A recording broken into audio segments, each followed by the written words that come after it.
Professor Vexthal had taught at the Galactic Integration Academy for 47 cycles, and nothing had ever surprised him. He had instructed thousands of young beings from hundreds of species, crystalline adolescents, silicon-based younglings, ethereal consciousness fragments, and dozens of others. Each had their quirks, their developmental stages, their biological necessities. He had protocols for everything. Until today, the classroom on the observation deck of Station Kepler overlooked the vast expanse of space. Young beings from across the galaxy sat in specialized chambers designed for their individual needs. The day's lesson was about interspecies communication and cultural integration, a mandatory curriculum for all students. That's when she arrived. The human girl walked in with a dragon cub. Not a hologram, not a recorded projection. An actual, living, breathing dragon cub. Silver scales shimmering under the classroom lights. Wings folded against its diminutive body. Eyes bright with intelligence, and what could only be described as mischief. The classroom fell silent. Professor Vexthal's antennae stiffened. "Excuse me, young human, you cannot bring fauna into—" "This is Spark," the girl interrupted calmly, settling into her seat beside the dragon. "He's my study partner. He understands interspecies communication better than anyone in this class. I thought it would be useful." The dragon cub made a sound that was somewhere between a purr and a crackling flame. It placed its head gently on the girl's lap. Vexthal opened his mouth to object, then closed it. He had read about human children in the pre-integration reports.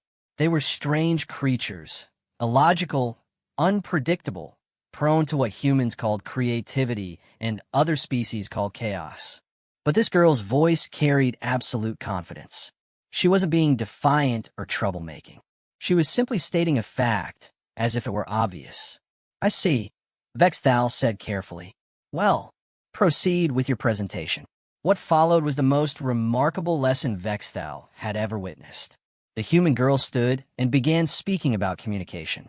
But unlike the other students who recited memorized data, she demonstrated.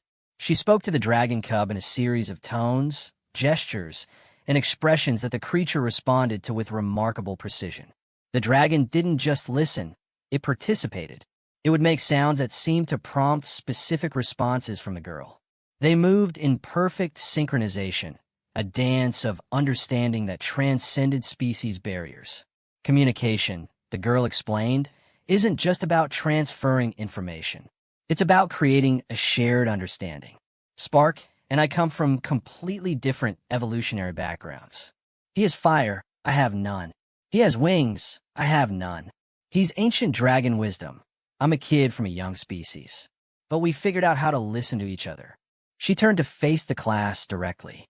The dragon cub sat beside her, utterly calm, its presence somehow grounding her authority. "The problem with most advanced species," she continued, "is that you try to communicate by explaining yourselves perfectly. You assume if you provide enough data, understanding follows. But that's not how communication works. Communication is about vulnerability. It's about being willing to be confused, to ask questions, to admit you don't understand something." The dragon made a soft chirping sound, and the girl smiled. "Yeah, even when it's scary." Vexthal found himself genuinely interested. This was extraordinary pedagogy, but more than that, it was a fundamental insight. He gestured for her to continue. "Every species here is trying to prove how advanced they are, but maybe being advanced means being brave enough to not know things. Spark doesn't know how human emotions work. I don't know how dragon magic works. So we just ask each other every day, and we learn." The class erupted in discussion, or the closest equivalent their various forms of communication allowed. Students from different species began asking each other questions they'd previously assumed they couldn't answer. The crystalline beings inquired about the subjective experience of being organic. The ethereal entities asked about the limitations of physical form, and the humans explained how those limitations actually created meaning. The dragon cub remained perfectly still beside the human girl, occasionally making small sounds that seemed to affirm particularly good points. When the lesson ended, Vexthal approached the girl as she was leaving. "That was remarkable," he said. "Your dragon, Where did you find him? In a cave, the girl said simply. He was alone.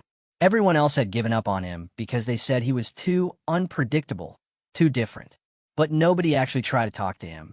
Once I did, everything made sense. Vexthal's antennae drooped thoughtfully. He realized, with a sensation that might have been fear in a being of pure logic, that humans possessed something his kind had nearly lost. The simple capacity to look at the alien, the dangerous, the unknown, and choose connection over caution. Thank you, he said quietly. You've taught me something today. The dragon cub looked up at him and winked. Vexthal got very, very scared indeed.